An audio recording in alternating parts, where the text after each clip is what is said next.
નહીં તો રોજ ભરતજી આવવાના હતા, કઈ દૂર નહોતા જવાના, પણ ભેખ જોઈ શકાયો નહીં. બધાને મળે છે.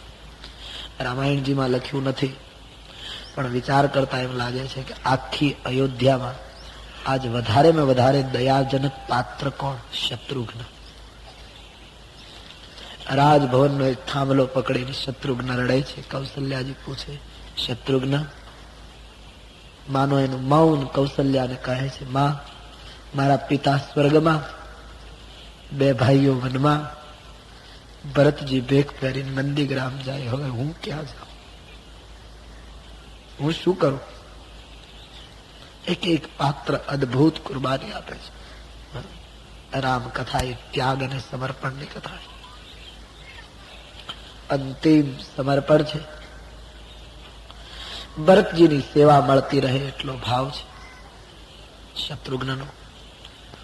આખી અવધ ભરતજીને વળાવે છે. ભરતજી નીકળી ગયા નંદીગ્રામ કરી પર્ણ કુટીરા. નંદીગ્રામમાં પર્ણકુટી કરી છે. ધરતીમાં ખાડો ખોદ્યો ભરતજીએ. ભરતજીને થયું, રામજી ધરતી ઉપર સુવે તો મારાથી ધરતી ઉપર ન સુવાય, હું તો સેવક છું, એટલે ખાડામાં બેસ. યોગીઓ અને તપસ્વીઓ શર્માએ એવી સાધના શરૂ કરી છે. કમંડળમાં જળ લઈ પાદુકાની પૂજા કરે, બાપજીની પૂજા કરે, અધિકારીઓને રાજ્યની સૂચના આપે, માની સેવા કરે અને નંદીગ્રામમાં જઈ અખંડ સીતારામજીનું ભજન કરે. અયોધ્યાની ઇન્દ્રને ઈર્ષા આવે એવી સમૃદ્ધિમાં ભરતજી નિસંગ બની ગયા, જેમ ચંપાના બગીચામાં ભમરો નિર્લેપ બને. અને સંસારના સુખો તો ભરત માટે ઉલટી થઈ ગઈ. જેમ દૂધપાક આપણે પીધો હોય ને સરસ બનાવેલો હોય, બદામના અડધા અડધા ટુકડા દૂધપાકમાં હોય, પીતી વખતે ખૂબ પ્રિય લાગ્યો હોય, પણ એ બદામ વાળો દૂધપાક અંદર ગયા પછી તુરત જ ઉલટી થાય અને બધી બદામ પાછી બહાર નીકળે. તો જયારે પીતા હતા ત્યારે બહુ સરસ લાગતી હતી, પણ એવી ને એવી બદામ ઉલટી દ્વારા બહાર નીકળે પછી એ બદામ જોવી ગમે નહીં. એમ સંત માટે સંસારના સુખો તો ઉલટી થઈ જાય. રમા વિલાસ રામ અનુરાગી, તજત બમન જીની જન બડભાગી. બમન હો ગયા. દિવસે દિવસે દેહ દુબળો થવા લાગ્યો ભરતજીનો. ભક્તિ અને સાધનાનું તેજ વધવા લાગ્યું છે. મોટા મોટા તપસ્વીઓ અને ઋષિમુનિઓ નીચે જોઈ જાય આવો મહાન ત્યાગ છે. પુત્રનું પ્રતિદિન સુકાઈ જતું સેહત શરીર જોઈ માં હૃદયમાં રડ્યા કરે છે. આમ તુલસીદાસજી ભરત ચરિત્રને અંતિમ પુષ્પ ચઢાવતા લખે છે, સિય રામ પ્રેમ પિયુષ પૂરન હોત જાના માના ભરત કો, સિય રામ પ્રેમ પિયુષ પૂરન હોત જાના માના ભરત કો, મુનિ મન અગમ યમ નિયમ સમદમ વિષમ વ્રત આચરત કો, દુઃખદા હદારિદ દંભદુ શન સુયસ મિસ આપ હરત કો, કલિકાલ તુલસી સે શઠન હઠી રામ સનમુખ કરત કો, સિય રામ પ્રેમ પિયુષ પૂરન હોત જનમન ભરત કો, સિય રામ પ્રેમ પિયુષ પૂરન. ભરતજીનો જન્મ ભારતમાં ન થયો હોત તો ગોસ્વામીજી કહે, મુનિઓના મનને અગમ એવા સંયમ નિયમ કોણ પાળી બતાવત? ભરતનો જન્મ ન થયો હોત તો દુઃખ દારિદ્ર્ય અને દંભના પડદાને તોડી સંસારને સાચી ભક્તિ કોણ બતાવે? ગોસ્વામીજી કહે, ભરતજીનો જન્મ ન થયો હોત તો બીજું તો કઈ નહીં, મારા જેવા શઠને રામની સન્મુખ કોણ લઈ જાય? અને છેલ્લે ભરત ચરિત કરી નૈમ તુલસી જય સાદર સુનહી. બાબાજી ઉપસંહારમાં લખે છે, ભરતજીના ચરિત્રની કથા જે પ્રેમથી સાંભળશે, સિય રામ પદ પ્રેમ અવસી હોહી ભવ રસ બિરતી. એને સીતારામજીના ચરણમાં પ્રેમ જાગશે અને સંસારના વિષયોમાં અવશ્ય વૈરાગ્ય આવશે. ભરત ચરિત્રના સમાપનમાં તુલસીદાસજીએ શ્રોતાઓને આશીર્વાદ આપ્યો છે, વક્તાઓને નહીં. બાલકાંડ પૂરો થયો ત્યારે એમ કહ્યું કે આ કથા કહેશે, ગાશે અને સાંભળશે બધાને સુખ મળશે, શ્રોતા વક્તા બધાને આશીર્વાદ. પણ અયોધ્યા કાંડમાં કેવલ શ્રોતાઓને આશીર્વાદ. ભરત ચરિત્ર જે સાંભળશે એને આશીર્વાદ, વક્તાઓને નહીં. વક્તાઓ બૂમો પાડી પાડીને ભરત ચરિત્ર કહે અને તુલસીદાસજી એને આશીર્વાદ ન આપે તો ગોસ્વામીજીને પૂછવાની જરૂર ઈચ્છા થાય કે બાબાજી, વક્તાઓનો શું ગુનો કે તમે શ્રોતાઓને જ આશીર્વાદ આપો? તુલસીદાસજી વક્તાને આશીર્વાદ નથી આપતા. એનું કારણ એ હશે કદાચ કે કયા વક્તાની તાકાત છે ભરત ચરિત્રનું વર્ણન કરી શકે. કારણ કે ખુદ રામજી પણ ન કરી શકે એવું લખ્યું છે, જાનહી રામ ન સકહી બખાની. રામ ભરતને જાણે છે, એના ચરિત્રનું વર્ણન રામ પણ ન કરી શકે તો કયો મહાત્મા, કયો વક્તા કરી શકે? આ ચરિત્ર તો સાંભળવાનું ચરિત્ર છે, સુનો બસ. એટલે શ્રોતાઓને આશીર્વાદ. અને આમે તે વક્તા કરતા શ્રોતા વધારે ધન્ય હોય છે. ભગવત કથા શ્રવણ કરવાની મળે ને એ મોટું સદભાગ્ય સમજો. ગમે ત્યાં કથા હોય, ગમે તે કથા હોય, ગમે તે કથા કહેતું હોય, જેટલો સમય મળે ભગવત કથા સાંભળો, તમને કંઈક મળશે, કંઈક પ્રાપ્ત થશે.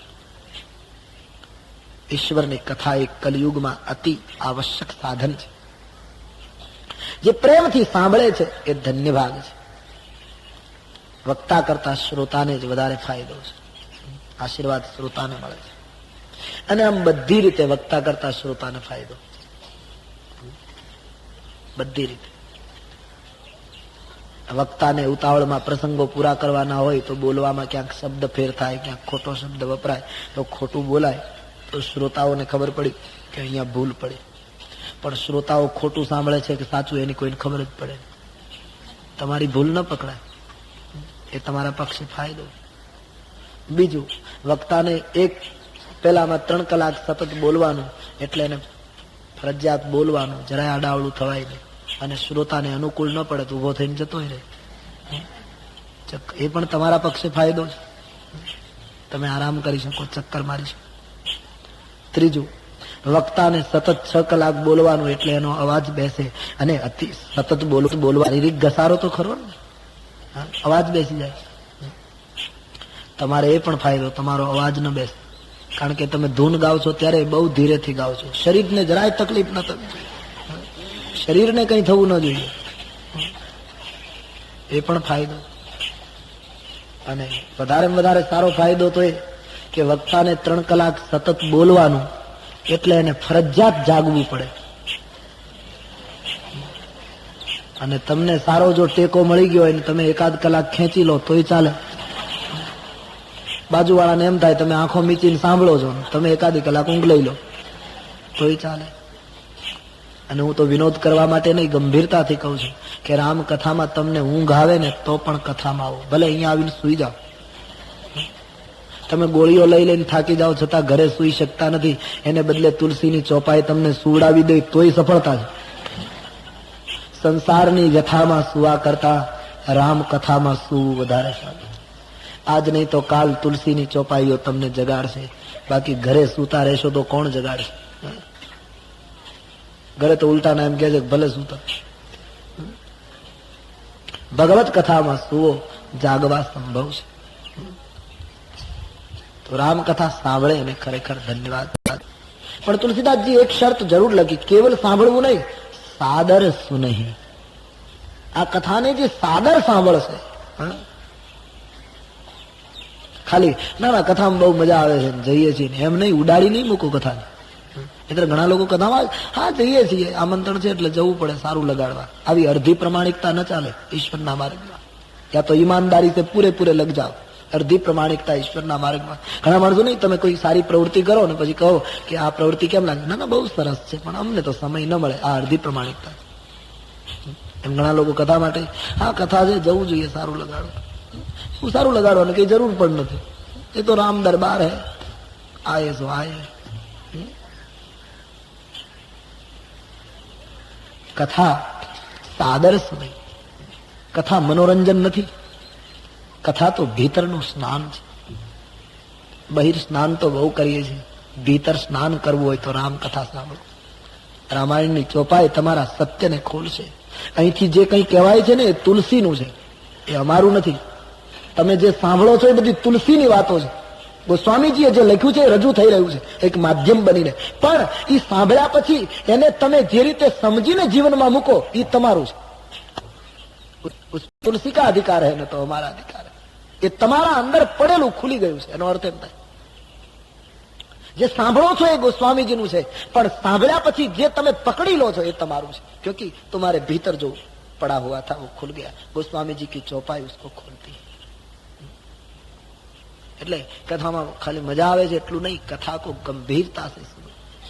નહીતર તો રામ ભક્ત એ લખ્યું, બહુ સરસ લખ્યું, મને બહુ ગમ્યું રામ ભગત નું એ ભજન. અમે કથા સાંભળવા જઈએ, મળે જ્ઞાન પણ કાંઈ ના લઈએ. અમે કથા સાંભળવા જઈએ, મળે જ્ઞાન પણ કાંઈ ના. અમે કથા સાંભળવા જઈએ, મળે જ્ઞાન પણ કાંઈ ના લઈએ. અમે કથા સબ ગાઈએ.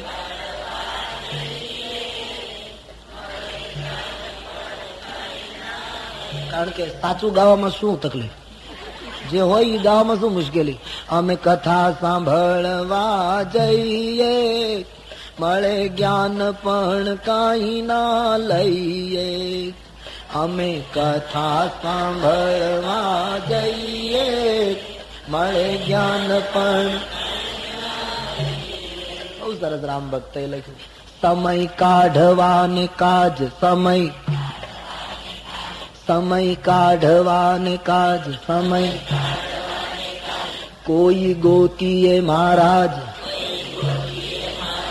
કોઈ ગોતીએ મહારાજ.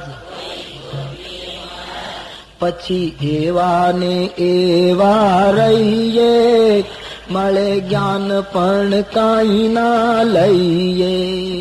પછી એવા ને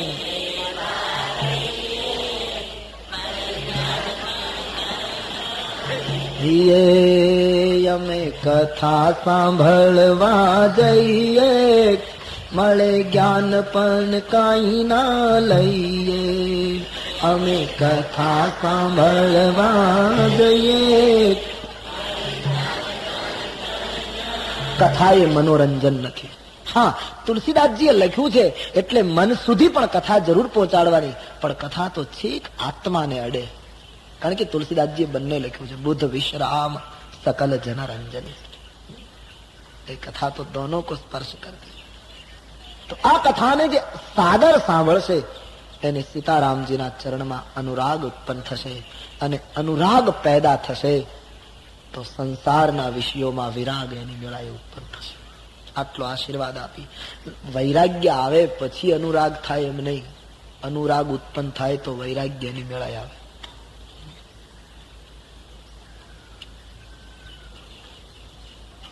કુકડો બોલે એટલે સવાર નથી પડતું, સવાર પડે છે એટલે કુકડો બોલે.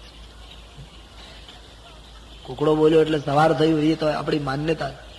એ બોલે એટલે સવાર થાય એવું નથી, સવાર થાય છે એટલે એ બોલે. એમ અનુરાગ પેદા થાય એટલે વૈરાગ્ય આવવાનો જ. આટલો અયોધ્યા કાંડની ફલશ્રુતિ વૈરાગ્ય છે. બડી સુંદર બાત તુલસીદાસજીને કહી. બાલકાંડની ફલશ્રુતિ સુખ છે, પણ અયોધ્યા કાંડ તો વૈરાગ્યનો કાંડ છે. અવસી હો ભવરસ બિરતી, ભવરસમાં વૈરાગ્ય આવશે. આટલો આશીર્વાદ આપી હમારે બાબાજી અયોધ્યાની સમાપ્તિ કરે. ઇતિ શ્રી રામચરિતમાનસે સકલ કલકલુષ વિધ્વંસને વિમલ વૈરાગ્ય સંપાદનો નામ દ્વિતીય સોપાન. અયોધ્યા કાંડ સમાપ્ત. શ્રી સીતારામચંદ્રાર્પણમસ્તુ. બોલો રામચંદ્ર ભગવાન. કાયેન વાચા મનસેન્દ્રિયૈર્વા બુદ્ધ્યાત્મના વા પ્રકૃતે સ્વભાવા કરોમિ યજ્ઞ સકલં પરસ્મૈ નારાયણાયેતિ સમર્પયા. રામચરિતમાનસનું બીજું સોપાન પ્રભુના ચરણારવિંદમાં સમર્પિત કરી રહ્યો છું. ત્રીજું સોપાન અરણ્યકાંડ, એનો પ્રારંભ કરીએ એ પહેલા અહીં પાદુકાની પૂજા થશે ત્યાં સુધી આપણે કીર્તન કરીએ. રામ રામ સીતારામ, રામ રામ સીતારામ. भाव से सब गाइए जहां भी आप बैठे. राम राम सीताराम, राम राम राम राम सीताराम,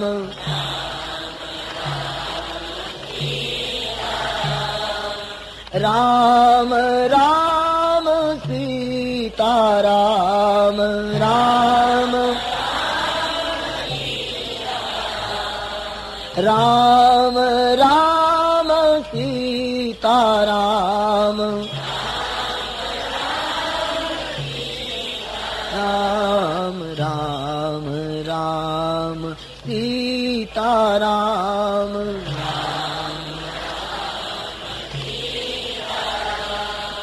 राम राम सीताराम. भाव से गाइए. राम राम सीताराम, राम. सब गाइए. राम राम सीताराम, राम राम राम सीताराम,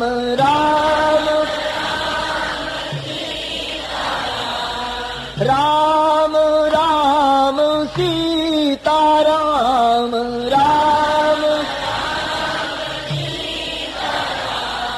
राम राम राम सीताराम, राम राम राम राम सीताराम. राम गुण गूढ़ पंडित मुनि पावहि गिरति, पावहि मोह विमूढ़ जे हरि विमुखन धर्म रति. અરણ્યકાંડ રામચરિતમાનસનું ત્રીજું સોપાન. શંકર ભગવાને ભવાનીને કહ્યું, દેવી રામ ગુણ અતિ ગૂઢ છે, એમાં પંડિત અને મુનિઓ જ વૈરાગ્ય મેળવી શકે. જેને ધર્મમાં અને હરિચરણમાં પ્રેમ નથી એને તો ભગવાનના ચરિત્રમાં પણ મોહ ઉત્પન્ન થશે. આમ સાવધાન કરતા અરણ્યકાંડના આરંભમાં લખ્યું છે, મેં પુર નર ભરત પ્રીતિ મેં ગાઈ, નગરવાસીઓ અને ભરતના પ્રેમની કથા મેં ગાય. હવે આગળની કથા સુનો. એક દિવસ ચિત્રકૂટની તળેટીમાં લક્ષ્મણજી ફળફૂલ લેવા માટે બહાર ગયા છે. રામજી સવારનો સમય છે. ચિત્રકૂટમાં એવો રોજનો નિયમ હતો કે સીતાજી બગીચાના પુષ્પો ચૂંટે, એની માળા તૈયાર કરે અને સવારમાં રામજીને માળા પહેરાવે અને વંદન કરે. અહીં સીતાજીના દિનચર્યાનો આરંભ થતો. પણ આજે ચિત્રકૂટમાં ઉલટું થયું. ભગવાન રામજીએ બગીચાના પુષ્પો ચૂંટ્યા. લક્ષ્મણજી બહાર ગયા છે અને સીતાજી પોતાનું કાર્ય પરવારી અને રોજના નિયમ પ્રમાણે પુષ્પ ચૂંટીને માળા તૈયાર કરવા જાય ત્યાં રામજીએ સીતાના ગળામાં માળા પહેરાવી. ઉલટું થયું. સીતાજી આશ્ચર્યચકિત થયા. મહારાજ, આજ ઉલટી ગંગા, આજ આપે મને માળા કેમ પહેરાવી? બોલે, દેવી અત્યાર સુધી તમે મને માળા પહેરાવતા હતા કારણ કે અત્યાર સુધીની રામાયણનું મુખ્ય પાત્ર હું હતો, એટલે આપ મારું સન્માન. પણ અરણ્યકાંડથી જે રામાયણ હવે મોડ લે છે એમાં મુખ્ય ભૂમિકા તમારી છે. હવે રાવણ આવશે, આપનું અપહરણ કરશે અને તેથી દેવી આદ્ય શક્તિ તરીકે હું તમારને માળા પહેરાવી સન્માન કરીને કહું છું કે દેવી હવે આપ આપની લીલાનો આરંભ કરો. એટલા માટે રામજીએ માળા પહેરાવી. પણ કેવલ માળા જ પહેરાવી હોત તો વાંધો નહીં, પણ બાજુમાં બેસાડી વાળમાં પુષ્પો લગાવ્યા, વેણી લગાવી સીતાજીને શણગારે છે. રામજીએ જગતને આદર્શ દાંપત્ય બતાવ્યું. અરણ્યકાંડનું પ્રથમ પ્રકરણ પુરુષ ધર્મ અને બીજું પ્રકરણ સ્ત્રી ધર્મ છે. પરિસ્થિતિ જીવનમાં ગમે તે આવે પતિ પત્નીએ કેમ જીવવું એ બતાવ્યું. જંગલમાં પણ રામજી કહે અમારા પતિ પત્નીનું દાંપત્ય સુંદર છે, મર્યાદા કોઈ તૂટતી નથી. લક્ષ્મણજી બહાર ગયા છે, સીતાજીના વાળમાં રામજીએ વેણી લગાવી, શણગાર્યા છે. જગતને આદર્શ દાંપત્યનો બોધ આપ્યો. પરિસ્થિતિ ગમે તે આવે દાંપત્યને દિવ્ય બનાવો. આજે દાંપત્ય બગડતા જાય. કેટલાના દાંપત્ય સુખી છે. પેલો પત્નીને વળાવવા ગયો રેલવે સ્ટેશનમાં, પછી હજી ટ્રેન નહોતી આવી એટલે પત્નીને ભલામણ કરતો હતો, જતા હવે તાર કરી દેજે, કઈ કામ હોય તો કોલ કરજે, હું તુરત જ આવીશ. ને પણ લાગણીશીલ માણસ, પત્ની જતી હતી, ગમતો નહોતું એટલે રડી પડ્યો. એની પત્ની કહે પણ એમાં શું તમે રડી પડ્યા, હું અઠવાડિયામાં પાછી આવવાની, એમાં તમે આટલા બધા ગળગળા શું થઈ ગયા, મારા ભાઈને ઘરે પ્રસંગ છે, કે કોઈ મુશ્કેલી હોય તો બરાબર. કહ્યું કે નહીં, જતા હવે તાર કરજે, નામ ને તેમ. રડી પડ્યો. એ રડતો તો એનો વાંધો નહીં, પણ બાજુમાં એક બીજો માણસ રડતો હતો. એટલે પેલાને નવાઈ લાગી કે હું રડું છું એ તો બરાબર, પણ આ શું કામ રડે છે? એટલે એમણે પેલાને પૂછ્યું, હજુ ટ્રેન આવી નહોતી, કે તમે શું કામ રડો?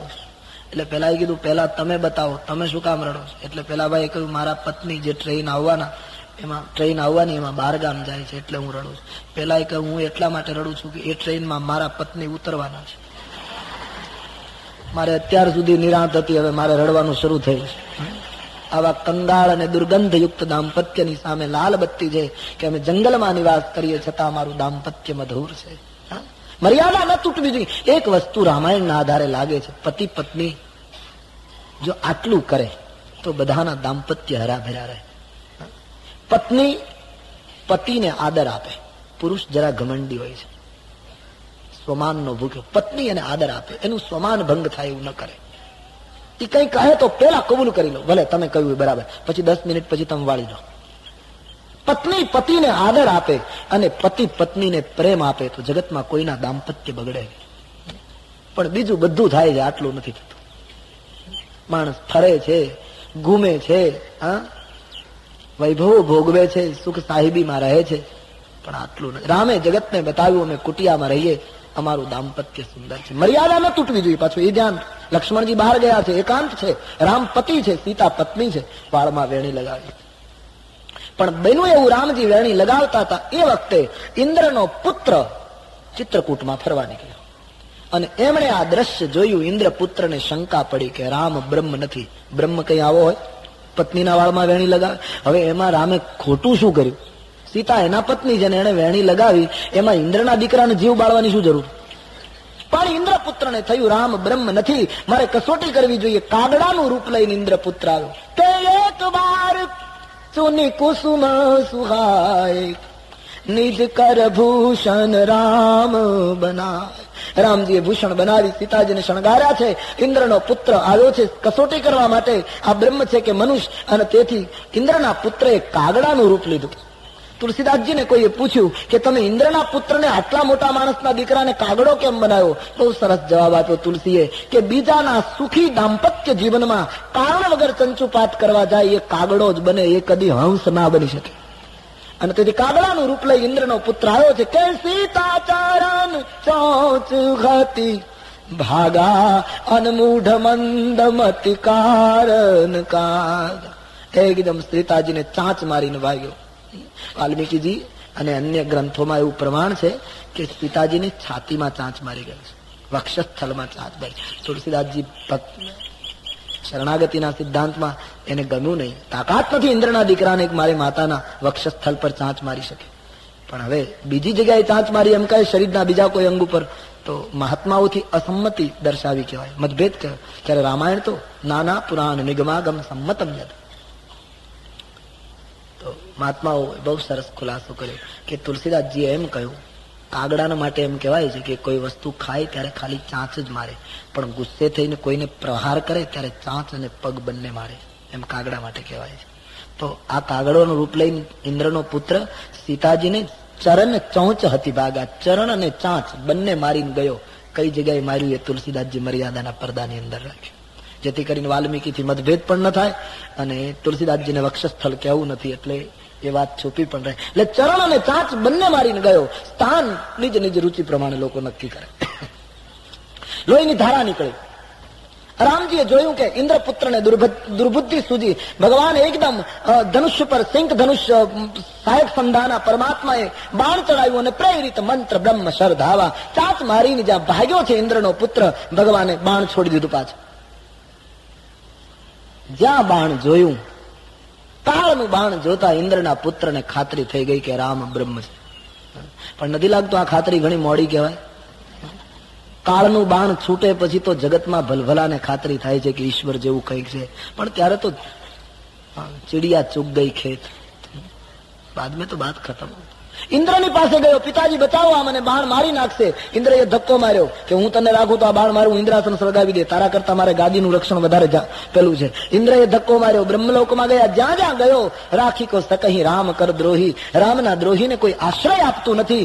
જયારે બધાએ ઠુકરાયો, જયંત કહે હવે ક્યાં જાઉં, ઇન્દ્રનો પુત્ર બાણ સુસવાટા કરતું પાછળ આવે ત્યાં નારદ દેખેવું વિકલ જયંતા, અને લાગી દયા કોમલ ચિત સંતા. નારદજીએ જયંતને વિકળ જોયો, સંતનું હૃદય દયાળુ હોય છે, અને દયા આવી એકદમ દોડી જયંતને પકડી લીધો. ત્યાં બાણ અટકી ગયું. જગતમાં જયારે બધા ઠુકરાવે ત્યારે સંતો સ્વીકારે. ચારે બાજુથી લોકોએ ધક્કો માર્યો, સંતે હાથ પકડી લીધો. જયંત શું છે? બોલે બાપજી મારી ભૂલ થઈ ગઈ. નારદજીને કહ્યું મેં શ્રી સીતાજીને ચાંચનો પ્રહાર કર્યો, મેં મૂરખ, મને એમ કે રામ બ્રહ્મ નથી, આ એનું બાણ તમારા પ્રતાપથી અટક્યું છે. બાપજી હવે મને મારી નાખશે. કહ્યું જયંત અપરાધ રામનો કર્યો, શરણાગતિ ઇન્દ્રલોકમાં, જેનો અપરાધ કર્યો હોય એની માફી માંગ, જા પાછો રામ પાસ. પણ આ તત્વજ્ઞાન દુનિયાના ઇન્દ્રો ન સમજાવી શકે, દુનિયાના બ્રહ્માઓ સર્જકો ન સમજાવી શકે. આ તો નારદ જેવો કોઈ સંત જ કહી શકે કે જ્યાં અપરાધ કર્યો છે ત્યાં પાછો જા. અને જયંતને કહ્યું રામને શરણે જતો રહે, એ જ તને બચાવી શકે. જયંત પાછો રામને શરણે આવ્યો છે. ભગવાનનું બાણ હટી ગયું. પરમાત્માને તુલસીદાસજીએ તો એમ જ લખ્યું કે જયંતને મારી જ નાખવો જોઈએ, પણ પરમાત્માએ દયા કરી, એક નયન કરી તજા ભવાની, એક આંખ ફોડી નાખી, કાગડાની એક આંખ ફોડી. યાની એક આંખ ફોડી નાખી એનો અર્થ એમ થયો કે એક દ્રષ્ટિ કરી નાખી, એટલે કે તું દ્વૈત ન જો, એક દ્રષ્ટિથી જગતને જો. એક સંત બહુ સરસ કહે છે કે ભગવાન કોઈની આંખ ન ફોડે, તો પછી એક આંખ કરી નાખી એનો અર્થ માણસને બે હોય ને, એક કરી નાખી યાની એક ફોડી નાખી. બોલે નહીં, એક નયન કરી, એક આંખ કરી એટલે જયંતને આંખ હતી જ નહીં, અંધ જ હતો. બીજાના જીવનમાં વિક્ષેપ કરે બધા અંધ છે. ભગવાને કૃપા કરીને જીવનની એક આંખ આજ આપી. મહાત્માઓનો મત છે 13 વર્ષ સુધી ચિત્રકૂટમાં નિવાસ કરી 14મા વર્ષે પ્રભુ ત્યાંથી પ્રસ્થાન કરે છે. અત્રિ ઋષિના આશ્રમમાં પધાર્યા છે. અત્રિજીએ ભગવાનનું ભવ્ય સ્વાગત કર્યું. કંદમૂલ ફળ રામજીને સમર્પિત કર્યા. અત્રિએ પરમાત્માની સ્તુતિ કરી. નમામિ ભક્ત વત્સલમ કૃપાલુ શીલ કોમલમ ભજામિ તે પદાંબુજમ અકામિના સ્વધામદમ નિકામ શામ સુંદરમ ભવાંબુનાથ મંદરમ પ્રફુલ્લ કંજ લોચનમ મદાદિ દોષમોચનમ. પરમાત્માની સ્તુતિ કરી, ભક્તિનું વરદાન મેળવ્યું. અને એક રાત્રિ રામજી અત્રિ ઋષિના આશ્રમમાં રોકાયા. ત્યારે સીતાજી અનસુયામાને મળ્યા. અનસુયામાને કહ્યું માં મને નારી ધર્મનો બોધ આપો. અને એ વખતે અનસુયાજીએ સીતાજીને નારી ધર્મનો બોધ આપ્યો છે. જગતને બતાવવા માટે સીતાને માધ્યમ બનાવીને વસ્ત્રાલંકારો પણ ભેટ આપ્યા છે. બીજા દિવસે અત્રિ મહારાજને વંદન કરી રામ લખન વૈદેહી ત્યાંથી આગળ યાત્રાનો આરંભ કરે છે. શરભંગ નામના મહાત્મા બ્રહ્મલોકમાં જતા હતા. ભગવાન એને દર્શન આપે છે. શરભંગ ભેદ ભક્તિનું વરદાન લઈને બ્રહ્મલોક ગયા છે. ત્યાંથી રામજી આગળ ગયા તો વિરાધ નામનો એક રાક્ષસ આવ્યો. રામજીએ વિરાધને માર્યો છે. અને એક સંતો આવ્યા, પ્રભુને કહ્યું મહારાજ વિરાધને મારી નાખ્યો, એ સારું કર્યું. ભગવાને હાડકાના ઢગલા જોઈ મહાત્માઓને પૂછ્યું હાડકા કોના છે? મહાત્માઓ કહે પ્રભુ આપ અંતર્યામી બધું જાણો છો અને પૂછો છો. રાક્ષસો મહાત્માઓને ખાઈ ગયા. આ મહાત્માઓના હાડકા. રામના નેત્રમાં આંસુ આવ્યા. પ્રતિજ્ઞા કરી હું રાક્ષસ વગરની ધરતી કરી નાખીશ. નિશ્ચર હીન કરો મહી ભુજ ઉઠાય તનકિન સકલ મુનિન કે આશ્રમ હી જાય જાય સુખદીન. નિશ્ચર વગરની ધરતી કરી નાખીશ. આમ પ્રતિજ્ઞા કરીને આગળ ગયા છે તો રસ્તામાં સુતીક્ષ્ણ નામના એક રામના અતિ પ્રેમી સંતની મુલાકાત થઈ છે. પ્રભુએ સુતીક્ષ્ણને દર્શન આપ્યા છે. આ અગસ્ત્ય મહારાજના શિષ્ય છે. ભગવાનની પાસે સુતીક્ષ્ણએ અભિમાન માંગ્યો છે. અભિમાન જાય જની ભોરે મેં સેવક રઘુપતિ પતિ મોરે. ભગવાન મારું જીવન એવા અભિમાનથી ભરી દો કે હું રામનો દીકરો છું અને રામ મારા પિતા છે, એવું ગૌરવ ક્યારેય હટે નહીં. ભક્તિ જ્ઞાન વૈરાગ્ય આપ્યું છે સુતીક્ષ્ણને. ભગવાનને સુતીક્ષ્ણએ વિનંતી કરી મહારાજ ઘણા દિવસથી હું ગુરુના દર્શને નથી ગયો, આપ કહેતા હો તો હું આપની સાથે આવું, આપ પણ મારા ગુરુદેવને દર્શન આપો. આમ રામ લખન વૈદેહી સુતીક્ષ્ણની સાથે અગસ્ત્ય મહારાજના આશ્રમમાં પધારે છે. અગસ્ત્ય મહારાજે સ્વાગત કર્યું, સ્તુતિ કરી. એક રાત્રિ મુકામ અગસ્ત્યજીના આશ્રમમાં થયો છે. રામજીએ બીજે દિવસે અગસ્ત્યજીને પૂછ્યું બાપજી હવે તમે મને એવો મંત્ર બતાવો હું રાક્ષસોનો વિનાશ કઈ રીતે કરું.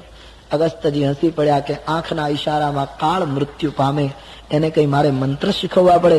પણ છતાંય મહારાજ પૂછ્યું છે તો આપ અહીંથી દંડિકારણ્ય જાઓ. ગોદાવરી નામની નદી વહે છે, પંચવટી નામનું સ્થાન છે.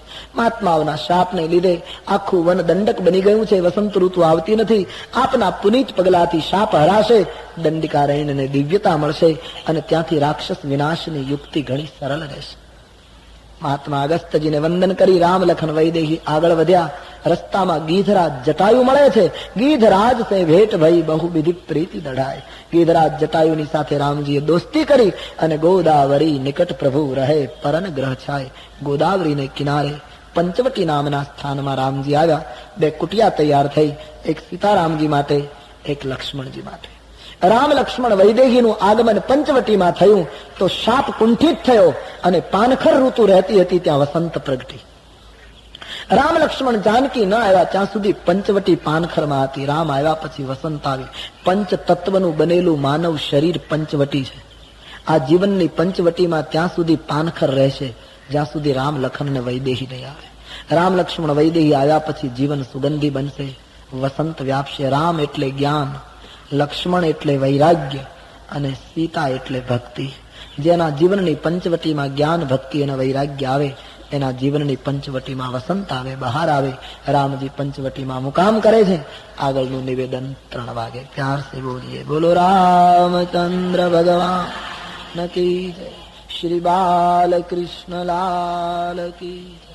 સદગુરુદેવ કી.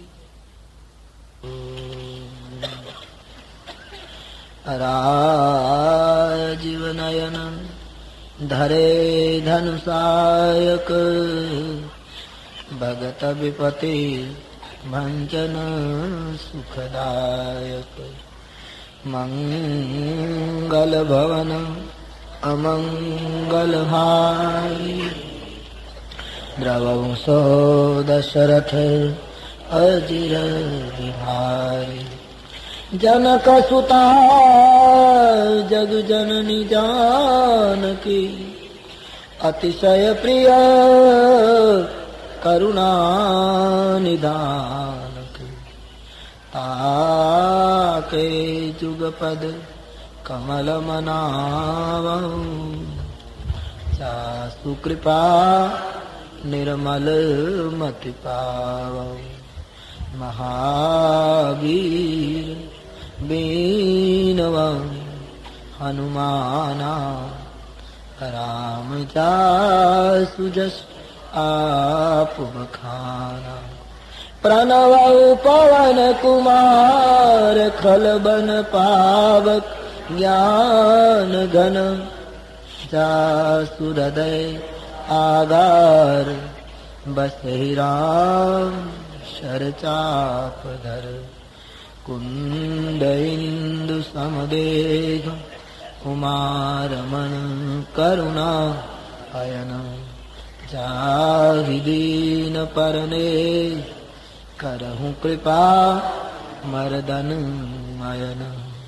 सिया राम मैं सब जग जानी. सिया राम मैं सब जग जानी. करो प्रणाम जोर जुग पावनी.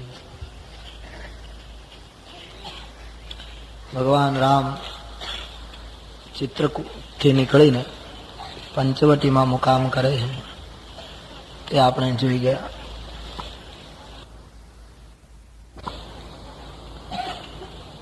રામ લક્ષ્મણ વૈદેહીનું પંચવટીમાં આગમન થયું એટલે પંચવટીની આખી સ્થિતિ ફરી ગઈ. જે આપણે જોયું કે માનવ જીવનની પંચવટીમાં જ્યાં સુધી રામ લક્ષ્મણ અને વૈદેહીનું પદાર્પણ ન થાય ત્યાં સુધી પ્રત્યેક જીવન શુષ્ક અને પાનખરમાં પટકાયેલું છે. જ્ઞાન, ભક્તિ અને વૈરાગ્યના આગમન પછી જીવનમાં વસંત આવે છે. ત્રણેયના આગમનથી આખી રોનક ફરી છે. એક દિવસનો પ્રસંગ તુલસીજી લખે છે. ભગવાન રામ બિરાજિત છે. લક્ષ્મણજી ભગવાનના ચરણમાં વંદન કરી અને થોડા પ્રશ્નો પૂછે છે. બહુ મહત્વના પ્રશ્નો પૂછ્યા છે. આમ તો ઘણા કઠિન પ્રશ્નો છે, ભગવાનને કહ્યું, મહારાજ મારે આપની પાસેથી થોડા પ્રશ્નોના ઉત્તર જોઈએ છે, આપ આજ્ઞા આપે તો. એક દાસની જેમ હું આપને પૂછું. બોલે, પૂછો. પ્રભુ, સૌ પ્રથમ આપ મને એ બતાવો કે માયા એટલે શું. બીજો પ્રશ્ન એ છે મહારાજ કે તમારી દ્રષ્ટિએ જ્ઞાનની વ્યાખ્યા શું, જ્ઞાન કોને કહેવાય. ત્રીજો પ્રશ્ન, વૈરાગ્ય એટલે શું. ચોથો પ્રશ્ન, ઈશ્વર અને જીવમાં તફાવત કેટલો, અંતર કેટલું. અને પાંચમો પ્રશ્ન, માનવીને ભક્તિ કઈ રીતે પ્રાપ્ત થાય, ભક્તિમય જીવન કઈ રીતે બને. બહુ મહત્વના પ્રશ્નો. પંચવટીમાં 5 પ્રશ્નો પૂછાય. ભગવાન રામજીએ લક્ષ્મણના પ્રશ્નો સાંભળીને કહ્યું, લખન તારા પ્રશ્નો ખૂબ મહત્વના છે, હું થોડામાં બધું સમજાવી દઉં. થોરે મહ સબ કહું બુજાય. અઘરામાં અઘરા સિદ્ધાંતને, કઠિનમાં કઠિન તત્વજ્ઞાનને એકદમ સરળતાથી થોડા શબ્દોથી લોક હૃદય સુધી પહોંચાડી દે, એનું નામ સંત. અને સિદ્ધાંતમાં કંઈ ન હોય છતાં કારણ વગર એને અઘરો બનાવે, એને ખૂબ વધારે ને વધારે વજનદાર બનાવે, એનું નામ પંડિત અને વિદ્વાન. સાધુઓ અને સંતોની એક પદ્ધતિ રહી છે, કોઈ પણ સિદ્ધાંતને થોડામાં સમજાવી દે, લોક હૃદય સુધી પહોંચાડી દે. પહેલો પ્રશ્ન છે માયા એટલે. તમે વિચાર કરો, માયા એટલે કેટલો મોટો. માયાનું વર્ણન કરવા માટે ધર્મગ્રંથોએ કેટલું લખ્યું છે. અમારે ગોસ્વામીજી ફક્ત 6 શબ્દમાં માયાનું નિરૂપણ કરે છે કે માયા એટલે આ. આપણે રાત દિવસ બૂમો પાડીએ છીએ, માયાથી છૂટાતું નથી, માયાના બંધનમાં આપણે પડ્યા છીએ. પણ માયા એટલે હકીકતમાં છે શું? કોઈ વ્યક્તિ છે, પદાર્થ છે, કઈ ચીજ વસ્તુ છે? એક વસ્તુ તો નક્કી થવું જોઈએ ને કે માયા વાસ્તવમાં શું. દર્દ નક્કી થાય તો ઈલાજ માટે કઈ દવા નક્કી કરી શકાય, પણ દર્દ જ ન પકડાય તો ઈલાજ કેમ કરવો? એટલે સૌ પ્રથમ માયા એટલે હકીકતમાં શું છે, જેની રાત દિવસ આપણે બૂમો પાડીએ છીએ.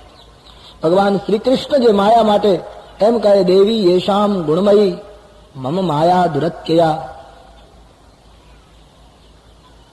हरि माया अति दुस्तर तरी न जाय बिहंगेश, एम मानस में भी लिखा. तो वास्तवમાં એ માયા શું છે? 6 શબ્દોમાં કેવલ તુલસીદાસજી એનો પ્રત્યુત્તર આપ્યો. मैं अरु मोर तोरते माया, मैं अरु मोर तोरते, मैं अरु मोर तोरते माया, मैं अरु मोर तोरते मा, जिन बस किन्ने जीवनी काया, जिन बस किन्ने जीवनी काया, गो गोचर जहाँ लगी मन जाई, गो गोचर जहाँ लगी मन, सो सब माया जाने हूँ भाई, सो सब माया जाने हूँ भाई, तिन कर भेद सुनहु तुम सो, तिन कर भेद सुनहु तुम, विद्या अपर अविद्या दो, विद्या अपर अविद्या दो, मैं अरु मोर तोरते माया, मैं अरु मोर तोरते मा. કેવલ 6 શબ્દોમાં માયાનું નિરૂપણ. આ હું અને આ મારું, આ તમે અને આ તમારું, એ જે વિભાજન, એ જે દ્વૈત, એને અમારે ગોસ્વામીજીનું દર્શન માયા કહે. જે સમયે મારા અને તમારા જીવનમાંથી હું અને તું, મારું અને તારું, આ દ્વંદ જ્યારે નીકળે ત્યારે માણસ એ જ ક્ષણે, પછી ગમે તે કપડામાં હોય, માયાથી મુક્ત થયો. માયાના બે પ્રકાર તુલસીદાસજીએ લખ્યા, એક વિદ્યા અને બીજી અવિદ્યા. વિદ્યા નામની માયા પરમાત્માને આધારે સમગ્ર જગતનું નિર્માણ કરે, અને અવિદ્યા નામની માયા જેને આધીન થયેલો જીવ સંસાર કૂપમાં પડે. સવાલ એ થાય કે અવિદ્યાને આધીન થયેલો જીવ સંસાર કૂપમાં પડે પછી એનો નિસ્તાર એક જે તુલસીદાસજી માને છે, પરમાત્માના ચરિત્રનું ગુણગાન ગાયા કરે. યહ ચરિત જે ગાવગી હરિપદ પાવગી તે ન પરગી ભવકૂપાક. અવિદ્યા નામની માયાને આધીન થયેલો માણસ જ્યારે સંસાર કૂપમાં પડે, જેમાંથી છૂટવા માટે એક મોટામાં મોટો માર્ગ અને સીધો સાદો રસ્તો તુલસીદાસજી બતાવ્યો. પરમાત્માના ચરિત્રનું માણસ ભાવથી ગાન કર્યા કરે. તો માયા એટલે બીજું કઈ નહીં, બસ હું અને તું, મારું અને તારું. આમ બહુ સીધી સાદી વાત છે, પણ નીકળવું બહુ કઠિન છે. જે દિવસે આપણા જીવનમાંથી આ દ્વૈત નીકળે એ દિવસે માણસ માયાથી મુક્ત. પછી જ્ઞાન કોને કહેવાય? તુલસીદાસજીનું દર્શન જોઈએ એના પહેલા આપણે નક્કી કરીએ કે આપણી દ્રષ્ટિમાં જ્ઞાનની વ્યાખ્યા શું. બહુ સરસ બોલી શકે, સભાને પકડી શકે, ઘણું યાદ કર્યું હોય, ભાષાકીય પ્રભુત્વ હોય, સિદ્ધાંત બરાબર રજૂ કરી શકે, લોકોને ડોલવા ન દે, તો માણસ એમ કહે માણસમાં બહુ જ્ઞાન છે, વ્યક્તિ ખૂબ જ્ઞાની છે. સારી વાત છે, પણ જ્ઞાનની વ્યાખ્યા તુલસીદાસજીએ બોલી જવું, બહુ યાદ કરી જવું, બહુ સરસ રજૂઆત કરી જવી, એટલા પૂરતી મર્યાદિત. ઘણી વખત તો એવું લાગે છે, અને એ મહાત્માઓએ કહ્યું બિલકુલ સાચું છે, કે હું ને તમે જેને જ્ઞાન માની બેઠા છીએ એ તો ઘણી વખત અમુક વિષયની માહિતી છે.